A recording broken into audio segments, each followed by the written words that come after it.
and welcome to Dee Talk Live Thursdays. Today we have an amazing topic and it goes by what I'm actually wearing, which is amazing. I love what I'm wearing. It's very, very cool.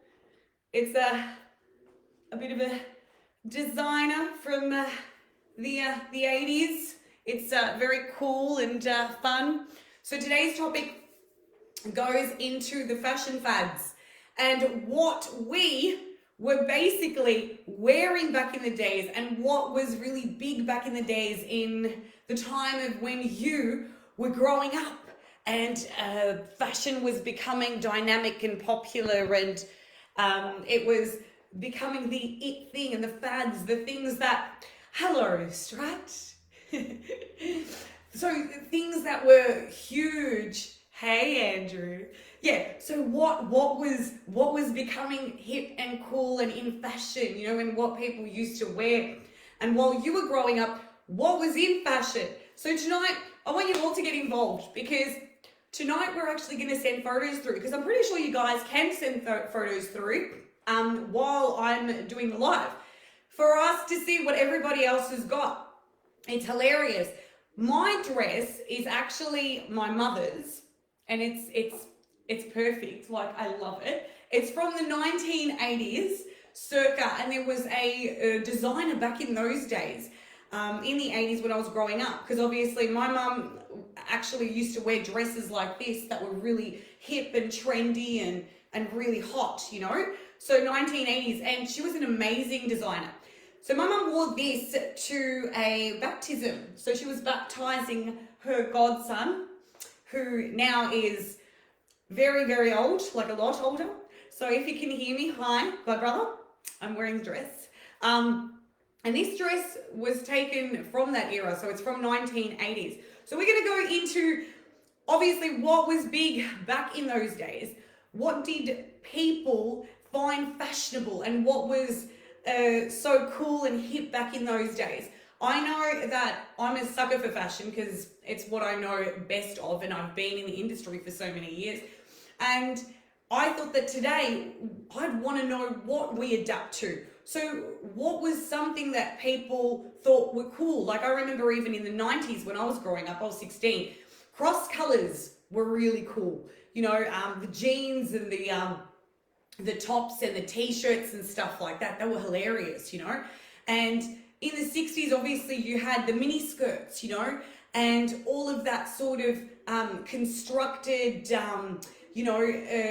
fabric that used to come in really close, but it was very tailored, quite conservative still, but very, very articulate and still quite beautiful.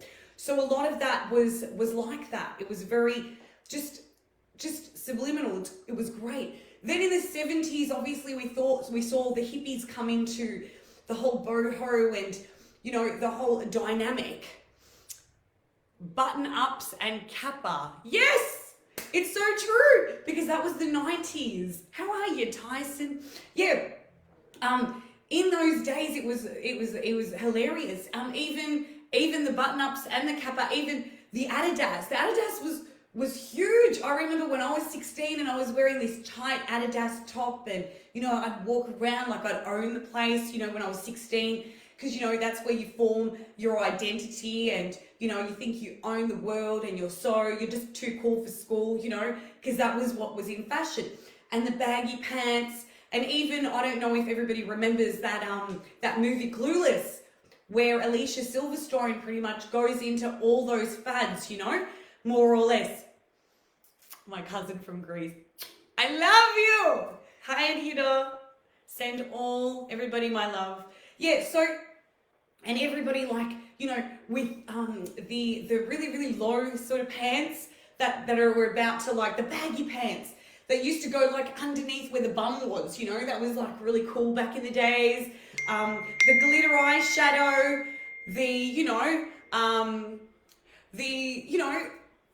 all different things. So basically the eyeshadows, the blue ones and the what else? And it was glitter eyeshadow. It's crazy, Then you had What else did you have? I'm trying to think now because we got off from yes, so the 70s. So that's where it became a little bit more free-spirited, and fashion started evolving to a different dynamic and to a different clientele, because so many people were affected by fashion during history and during events that were actually affecting us. So political events, as well as the not only the human rights movement, but the women's movement and the women's equality movement in regards to obtaining a better job than what they had. So it was more or less a dynamic that was created for a lady to go out, let's just say, and be able to, what's the word for it? To be able to go out to work dressed in a way where she would be appropriately worked up, like worked up in the sense where she'd be in the suit or the power suit. Power suits were huge back in the days as well for women in that era. So that's where this started breaking out and things started evolving. Also, Coco Chanel, and when she first started with the little black dress, I've actually got an article about it, and it's called LBD, Yeah, You Know Me. And it is obviously another, way of more or less going out there and designing stuff. So that's where the little black dress was created. But it was created because of specific things that were happening. So let's just say with deaths and mournings and stuff, black was always a predominant color, but it was so big back in those days. It was huge.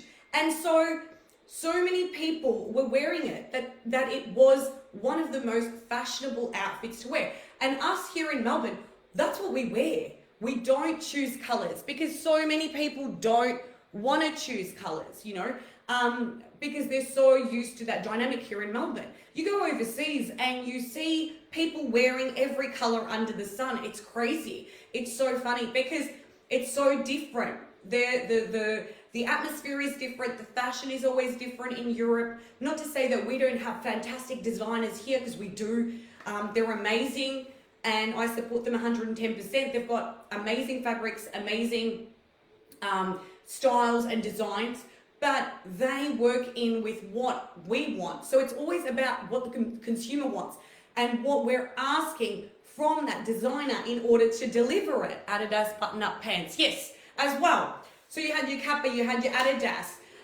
What else can everybody tell me? I've got something to show you. So I'm going to show you what I think was big for me, and I still actually wear them because it's part of my style. They're one of my favorite accessories that I love, and it's part of the tradition. It's part of how I express myself through my identity and fashion.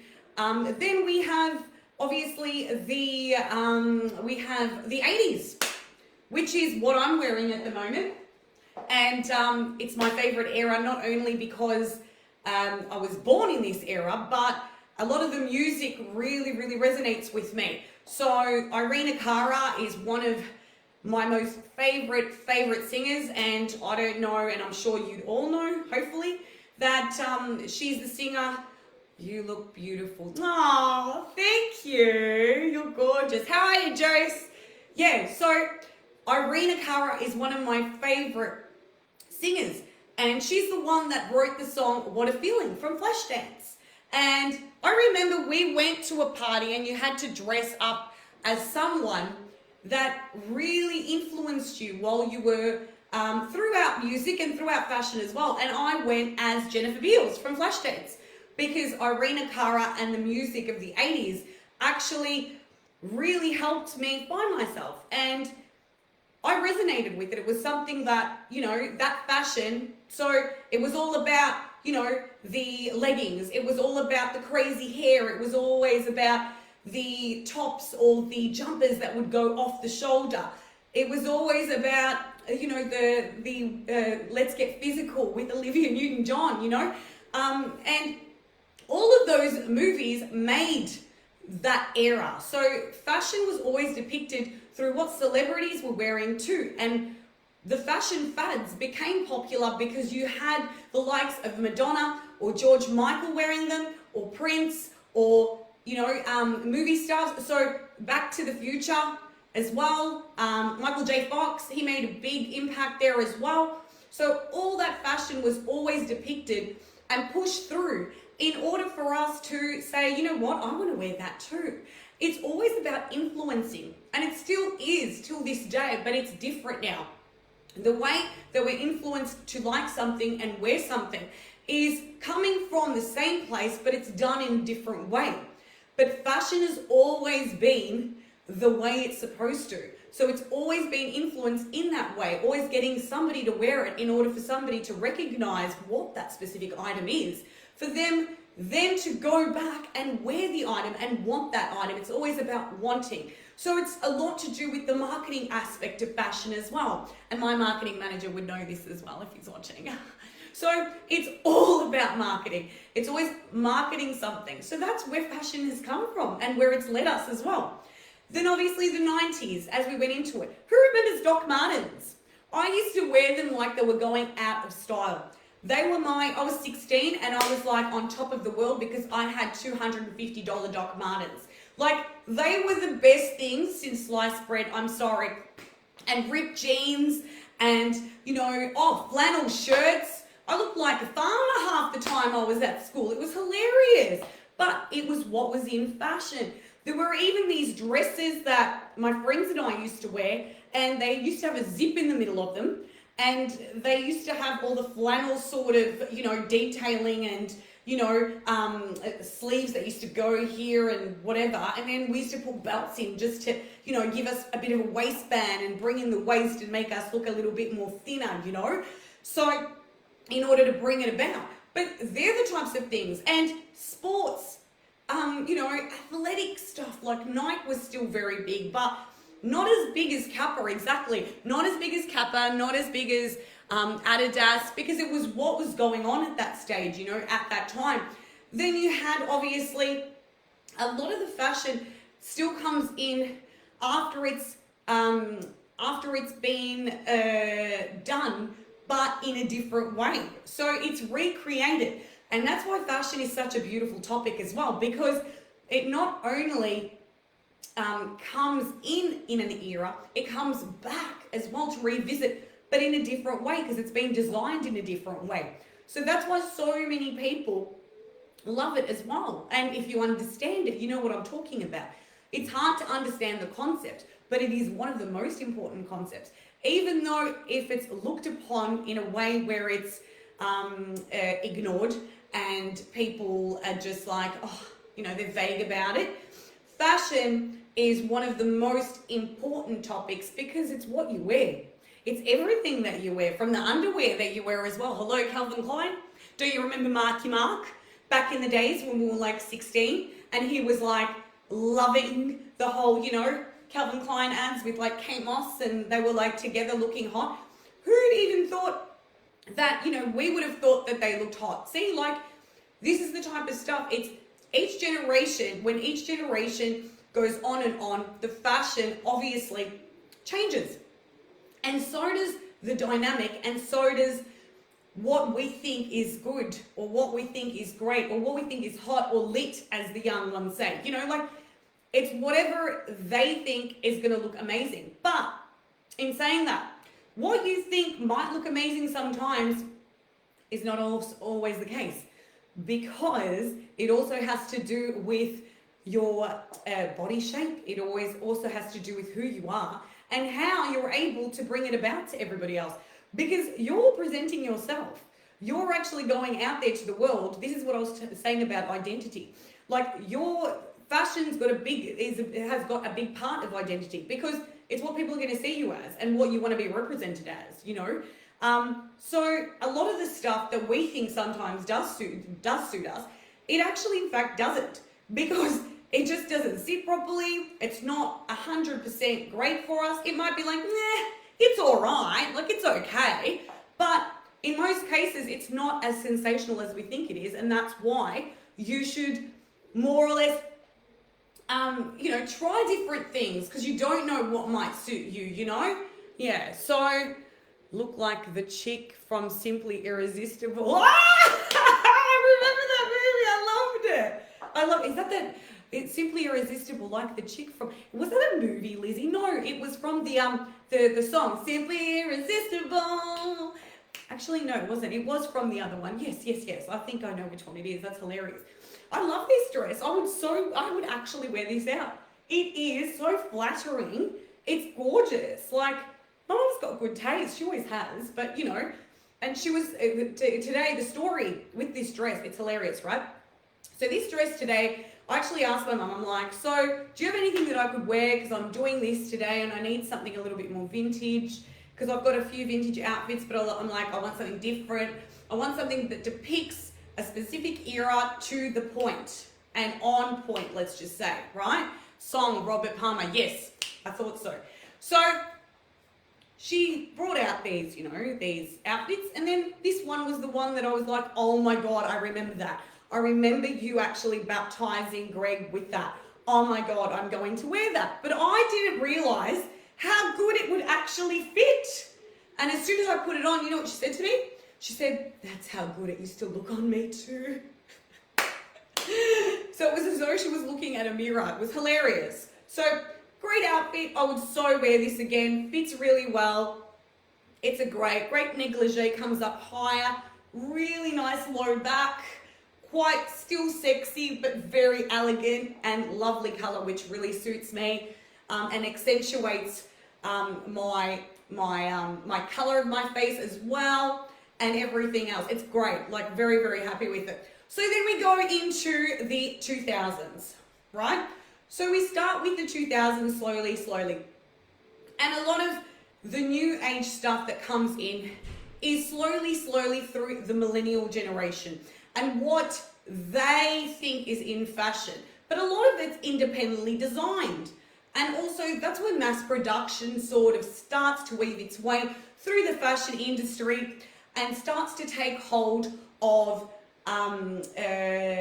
clients and customers and consumers through online, because online started early. I think it was early 2000s. So that's where they started preceding the bigger companies and the bigger shopping centers and the boutique streets, for example, Chapel Street, Bridge Road. So a lot of that had taken a lot of that business. So it was all about the change in fashion and how it was evolving and what was going to come into perspective in regards to influencers, because that's where, Instagram's made such a big impact on influencing everyone on what to wear and, how to market. It's like a marketing tool in one sense, because it depicts a specific influencer. It targets that person in order to bring about what the next new fashion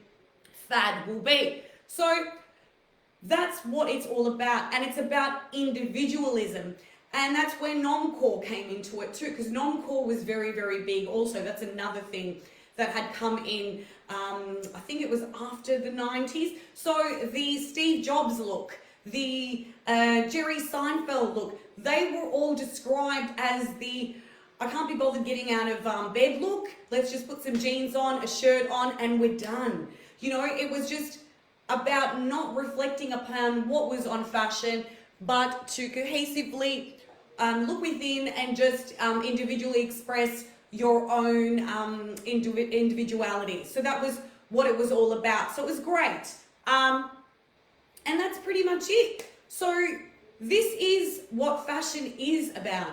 Fashion is about decades. Fashion is about, being present with what's going on and in regards to decades and things that are happening. And fads are amazing, because they were so big back in the days. We had our, fishnets, and we had our bright lipsticks, and we had our blue mascaras or blue eyeshadows. We had predominant makeup that would stand out and make that, that hold in society, But fashion has been shaped throughout, our world because of, political and, things that had happened throughout, in order to mold us as the people that we are. So that is all we have for today. But I will leave you guys with something really, really cool, which is the little item that I brought along. So for me, my fashion fad that I still wear and I think is still amazing is, and I will put them on because I always wear them and I know everybody knows that I wear these anyway. They're amazing. These are my hobo cutoff glove. So eat your heart out, Madonna, eat your heart out, Prince, eat your heart out, George Michael. These babies were one of the biggest fashion accessory back in the 80s and still were the predecessor throughout. It was one of the biggest accessories worn. So gloves were predominantly an accessory that was always itemized with an outfit. So with what I'm wearing at the moment, they still go quite well, don't they? So I funked up the outfit. I've actually made it a little bit more substantial in the way that it's being brought out. But these gloves here, they're what makes an outfit when you're trying to funk something up. So once you take them off, look what happens to the outfit. It pretty much becomes a bit more zhuzhuzhum. But they're amazing. They're what I wear. That's my secret. Anyway, guys, thank you so much for joining me tonight on Dee Talk Live Thursdays with our little fashion fads. I'll see you guys on Monday for another fabulous, fabulous talk. It is the second episode and second series for Dee Sex Talk on Monday, so I'm hoping everybody comes in and joins the party. I think that they will, because it's always been a great topic and very popular. And this time around, this topic in particular is one that goes around and around and around. So hope to see you guys there. Thank you so much to everyone for joining me tonight, and I hope you had a fabulous night as I did. And I will catch you guys on the D side. Love you so much all. Thank you so much. D out. Bye guys. Have a great night. See you Monday for D Talk Live. Mondays. Love talk.